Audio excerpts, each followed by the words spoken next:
Dulu waktu emak saya mengandung saya, kata dokter, saya ini sudah mati di dalam.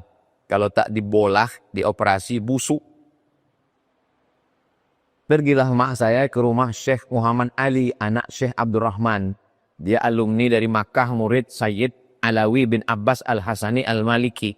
Kata dia, kau baca doa ini, nanti habis kau baca, kau tarik napas, seakan-akan penuhlah dia ke dalam perut anak kau itu di dalam. Surat Ali Imran ayat 35, 36, 37. Yakinkan bahwa ayat itu masuk ke dalam, ada anak itu di dalam. Dibaca subuh, habis setiap sholat dan mau tidur malam. Sebanyak anak membaca Al-Quran di pondok ini kita mendapatkan pahala. Sebanyak anak sholat di tempat ini kita mendapatkan pahala. Belum lagi di saat mereka menjadi ulama. Harapan kami pesantren terus berkembang dan husnudzon kami akan berkembang. Maka dari itu kami ajak Anda, para perindu ridha Allah, ayo kita ikut andil dalam besarkan pesantren ini. Semoga dari pesantren keluar ulama-ulama penerus dakwah baginda Nabi. Amin. Maka jangan ragu untuk bergabung. Inilah orang cerdas. Kalau kita mengandalkan ibadah kita melakukan sholat sebanyak apapun sangat terbatas, ngaji Quran sangat terbatas. Tapi kalau kita ikut andil dalam program besar semacam ini, sebanyak anak membaca Al-Quran di pondok ini kita mendapatkan pahala, sebanyak anak sholat di tempat ini kita mendapatkan pahala. Belum lagi di saat mereka menjadi ulama. Inilah kerjaan orang-orang cerdas. Maka ayo menjadi cerdas hari ini. Jangan ragu, sisihkan rezeki Anda. Dan tidak cukup sampai di sini. Ajak orang lain. Kapan Anda mengajak orang lain, Anda mendapatkan pahala biarpun orang itu belum mengikuti ajakan Anda. Ajak sebanyak-banyaknya. Dan di saat Anda mengajak, jangan meremehkan. Mungkin kelihatan orang itu tidak, seolah-olah tidak akan membantu. Ajak saja. Silahkan sisihkan rezeki Anda langsung ke Pesantren Nurul Azhar Bank Syariah Indonesia, nomor rekening 147-666-6666 atas nama Yayasan Tabung Wakaf Umat. Dan jika terbuka hati Anda lalu Anda berderma, jangan ragu. Sertakan kode transfer 01 di akhir nominal transfer dan atau konfirmasi ke nomor 0852 6541 6060. Itu adalah nomor admin yayasan. Dan setelah itu, setelah Anda berderma, puji syukur, bersyukurlah kepada Allah karena Allah telah memilih Anda untuk bisa berjuang. Nuhibbukum fillah. Assalamualaikum warahmatullahi wabarakatuh. Sampai balik.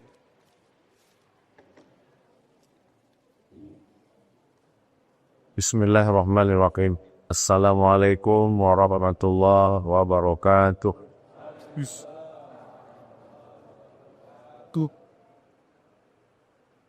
Kalau Tuhan menangkap balam, balam ditambat di tengah lapang. Dari bunyi sambutan salam, sepertinya jamaah belum makan siang.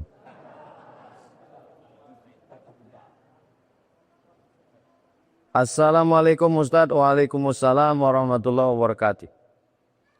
Kalau air cucuran atap kanopi kita jatuh ke jalan.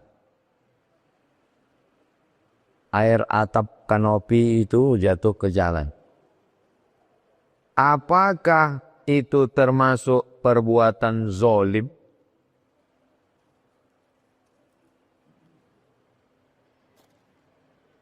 Berat juga pertanyaannya nih.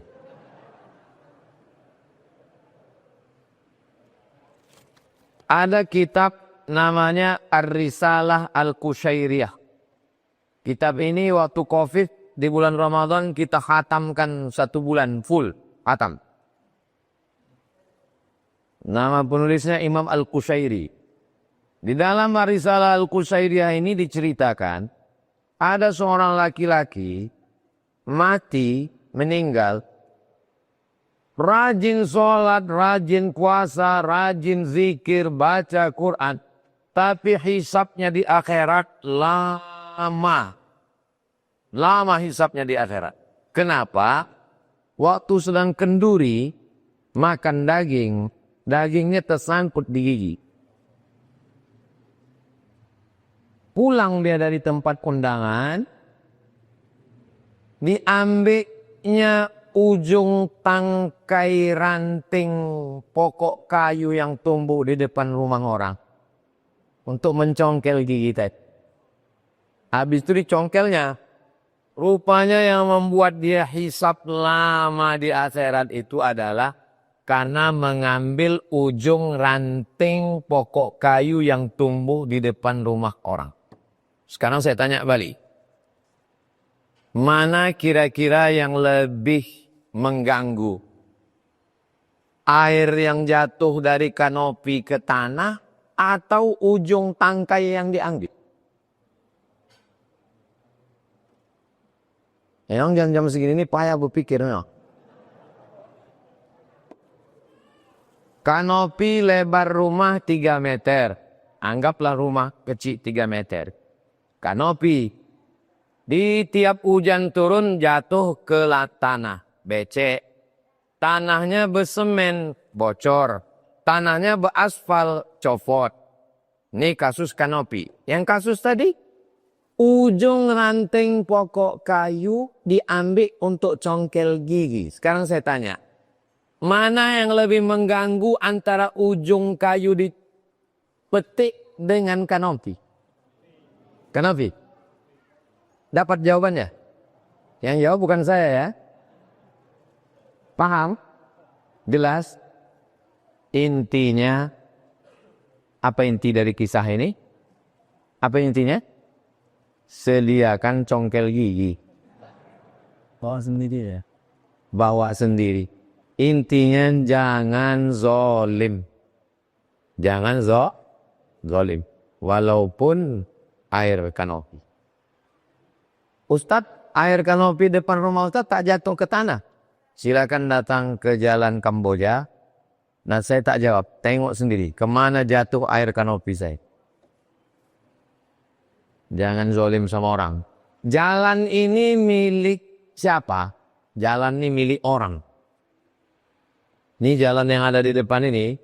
Pemilihnya adalah 1.200.000 orang. Ustaz tahu dari mana? Penduduk Pekanbaru 1.200.000. Kalau malam. Kalau siang 1.300.000. Yang 100 itu kalau malam balik. Termasuk saya balik ke Rimau Panjang. Berarti kalau kita zolim sama orang, minta izin ke 1.200 orang yang lalu lalang, berlobang jalannya, terpeleset dia, jatuh dia, berlumun gara-gara yang jatuh. Intinya, jangan menzolimi orang inilah yang paling lama hisabnya nanti di akhirat. Doakan saya supaya jangan zolim. Makanya saya ceramah gak pernah lama-lama. Karena ceramah lama itu menzolimi orang.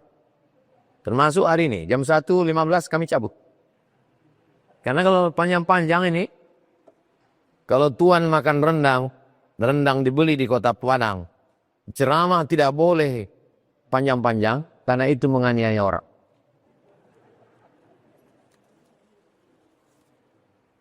Kalau pagar kita di atas parit, wah, ini parit sama jalan aja ceritanya.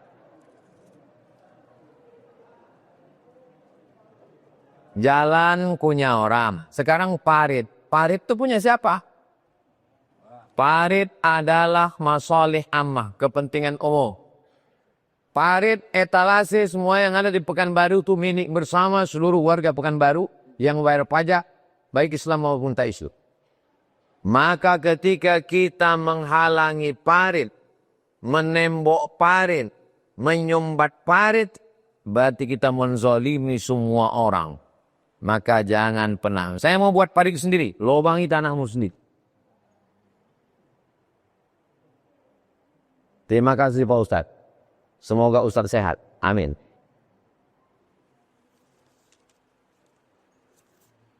Bolehkah sholat tahajud kita gabung dengan hajat? Mau main gabung-gabung aja nih. Sholat itu sudah ditentukan. Kalau sholat sunat tahajud, tahajud saja. Usolli sunnat tahajud raka'ataini lillahi ta'ala. Kalau sholat hajat saja. Usolli sunnatal hajat raka'ataini lillahi ta'ala. Tapi ada sholat, ada jenis sholat, kalau kita laksanakan otomatis dapat 2. Otomatis, bukan niatnya dicampur, otomatis. Masuk ke masjid. Masuk ke masjid tertulis di jam Iqamat 2 menit lagi. 2 menit iqamat, 2 menit iqamat, 2 menit iqamat. Bapak ibu masuk masjid, 2 menit lagi iqamat. Tahiyatul masjid atau qabliyah? Kalau ibu bapak sholat qabliyah, otomatis dapat tahiyatul masjid.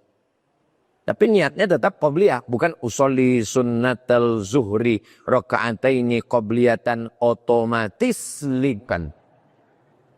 Niatnya tetap qabliyah. Tapi kalau tahiyatul masjid tak dapat qabliyah. Saya ulang lagi. Kalau qabliyah otomatis dapat tahiyatul masjid. Tapi kalau masjid tidak dapat. Jelas? Ada yang bisa otomatis. Mandi. Hari Jumat ada namanya mandi sholat sunat Jumat. Maaf cakap pengantin baru.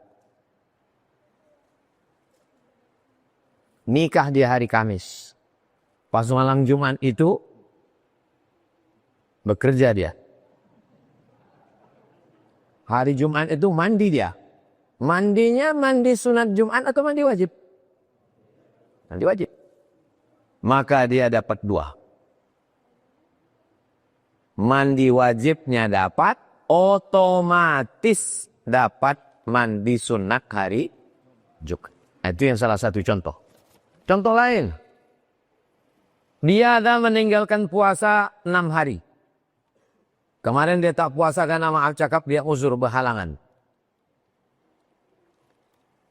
Habis Idul Fitri, digantinya puasanya yang 6 itu. Aku berniat mengganti puasaku yang batal, yang kemarin tinggal karena aku berhalangan lillahi ta'ala. Puasa qadha namanya. Digantinya 6 hari di bulan Syawal. Otomatis dia dapat 2. Puasa qadha-nya dapat, dan otomatis dapat puasa sunat 6 hari di bulan Syawal. Yang bisa diingat, ini fikih ini agak menjelimet sedikit. Yang bisa diingat, alhamdulillah. Yang tak bisa ingat, ini bisa ditonton ulang di channel Tabung Wakaf Kumat. Subscribe, like, share, and comment. Bolehkah sholat tahiyatul masjid digabung dengan qabliyah? Udah terjawab tadi kan? Udah terjawab tadi kan? Apa jawabnya? Pokoknya udahlah. Sholatnya qabliyah otomatis dapat tahiyatul. Tapi jangan gara-gara ini lambat terus di masjid. Abang tak ke masjid? Alah, pakai yang otomatis saja lah. Saya tak mau gitu. Datang ke masjid, tahiyatul masjid. Habis tahiyatul masjid, qabliyah. Itu yang paling bagus, itu yang abdol. Tapi kalau pilihannya 2, antara tahiyatul masjid dengan qabliyah, tahiyatul masjid atau qabliyah? Qabliyah. Karena kalau qabliyah dapat tahiyatul masjid. Tapi kalau tahiyatul masjid tak dapat. Ini pertanyaannya, ini pertanyaan orang ngaji. Bisa jadi ini bukan mau nanya, mau ngetes-ngetes saya aja.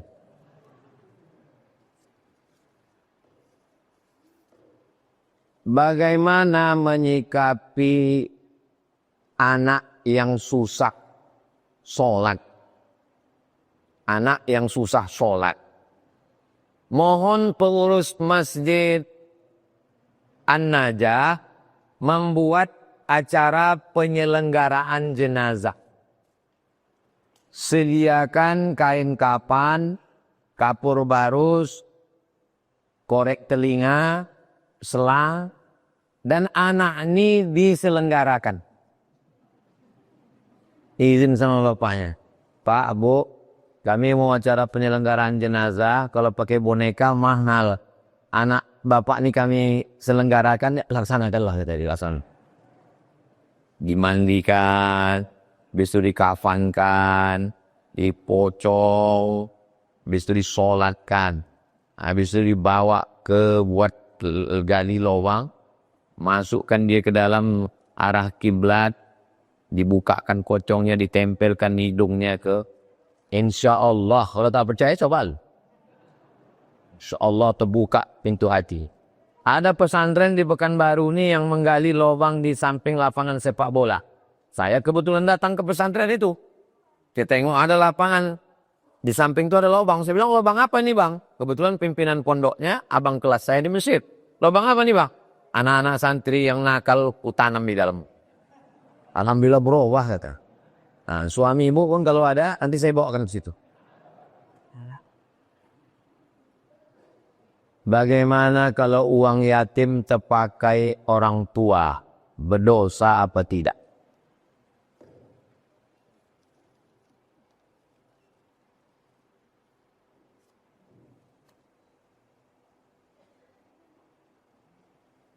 Ada anak yatim meninggal ayahnya.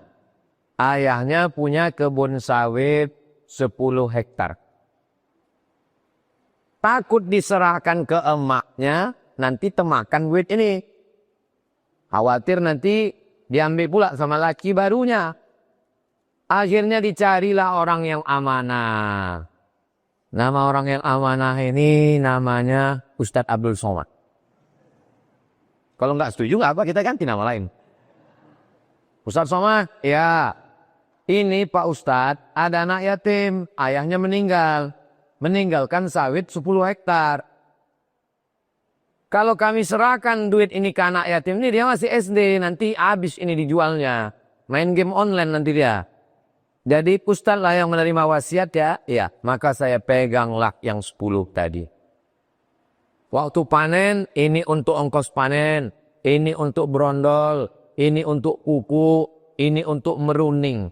Sekarang saya tanya. Bolehkah saya ambil duit sawit itu untuk saya? Menurut kolom pencapir A, tak boleh. Apa kata Allah dalam Al-Quran? فَمَنْ كَانَ غَنِيًّا فَلْيَسْتَعْفِفْ. Siapa yang kaya, jagalah dirinya. Jangan makan harta anak yatim. Kalau kaya, tak boleh. وَمَنْ كَانَ فَقِيرًا. Tapi kalau fakir, فَلْيَأْكُلْ. Silakan makan. Bil ma'ruf. Makan dengan cara ma'ruf. Ma'ruf artinya diambil dari kata urf. Urf artinya sesuai dengan tradisi di daerah itu. Kira-kira di Riau ini, kalau menjaga sawit 10 hektar berapa cocoknya digaji? Ustaz Arif, kira-kira kalau ngurus sawit 10 hektar berapa lah cocoknya digaji? 5 juta? Boleh dia mengambil 5 juta. Karena menurut urf di Riau, kalau ngurus sawit 10 hektar boleh mengambil 5 Kita. Tapi kalau dia tak mau, kata dia, aku tak mau. Bagus. Tapi kalau dia susah, boleh dia mengambil sesuai urf. Jelas? Wah. Nah, sekarang ibu ini membesarkan anak yatim. Datang orang ngasih. Bu, ini ada mie instan. Ini ada duit.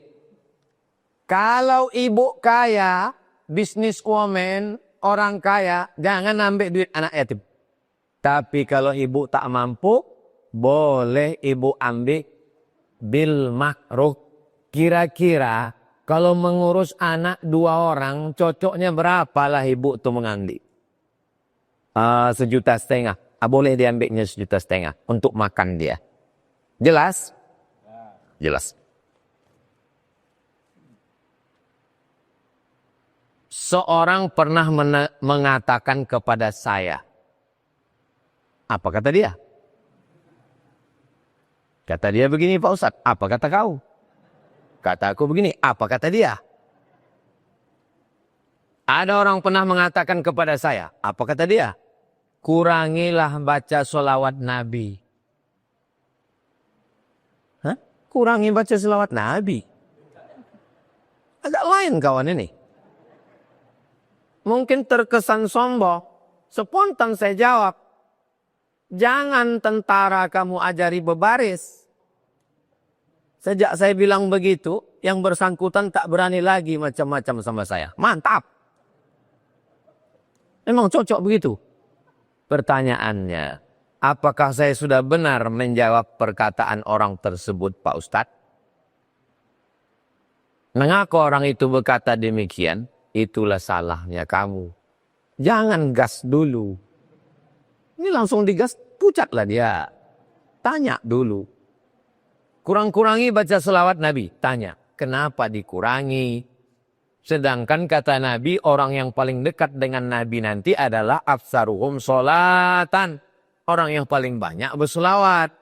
Sedangkan Nabi mengatakan, aksiru alayya sholah. Perbanyaklah sholawat untukku, terutama hari Jumat. Sekarang dia waktu sama bapak ini tak ada bertanya. Giliran orang itu ketakutan, ke saya ditanyanya. Mengapalah orang itu bisa begitu Pak Ustadz? Mana aku tahu? Aku yang ku tahu aja ku jawab. Kalau dia, nantilah kita cari sama-sama. Udah, yang kedua. Jika seorang imam tidak fasih baca Al-Fatihah. Sementara yang jadi makmum ada imam yang fasih. Apa benar imam yang fasih tersebut sholatnya tidak sah? Syekh Abdurrahman Sudes, Imam Masjidil Haram. Imam dia tuh, Imam Masjidil Haram. Datang ulama Al-Azhar Mesir, fasih. Datang juara internasional dari Rokan Hulu, juara 1. Kumpul semua orang di dunia ini. Kemarin musabaqah, yang juara 1 dari Rokan Hulu, fasih. Datang ulama dari Yaman, fasih.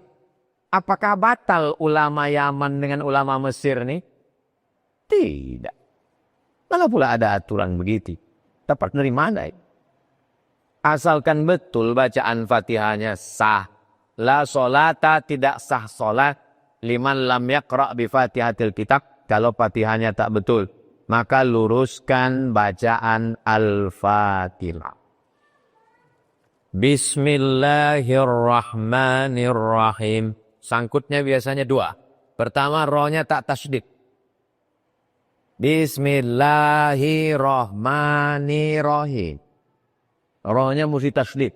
Bismillahirrahmanirrahim. Roh tasydid itu ada 2 di situ. Satu roh sukun, satu roh fathah. Bismillahirrahmanirrahim. Hanya bedakan antara ma dengan ha. Yang satu lagi. Bismillahi. Ar-rah. 2 ha di situ.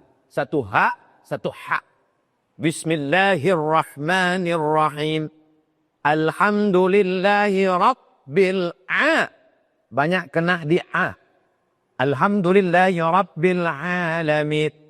Ar-rahmanirrahim. Maliki yaumiddin. Iya. Banyak kena di situ. Iyyaka na'budu wa iya. Pakai tasydid. Iyyaka na'budu wa iyyaka nasta'in. Ihdinas sa. Bukan sa, bukan sya, bukan tha.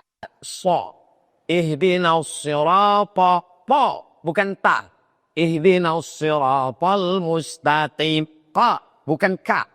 Ihdinas siratal mustaqim. Siratal ladzi. Bukan za, bukan ja. Siratal ladzina an'am. An'am. A dengan a. An'amta alaihim. Ghairil maghdubi. Bukan du. Ghairil maghdubi alaihim waladdallin. Mengajar tajwid jangan ke mu'alaf baru masuk Islam. Baru dia masuk Islam. Tak jadilah kata dia. Jangan persulit orang. Orang preman baru taubat, biarkan dia dulu. Ini dia baru taubat. Itu kurang tepat ini. Tak jadi dia semayang.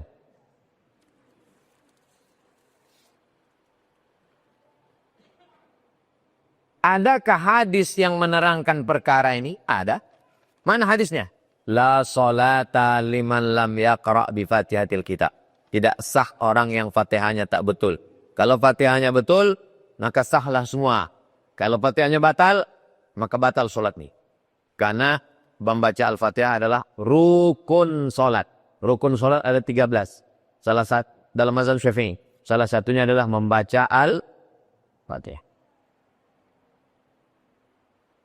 Pak Ustadz, tolong kasih doa, istri saya sedang hamil.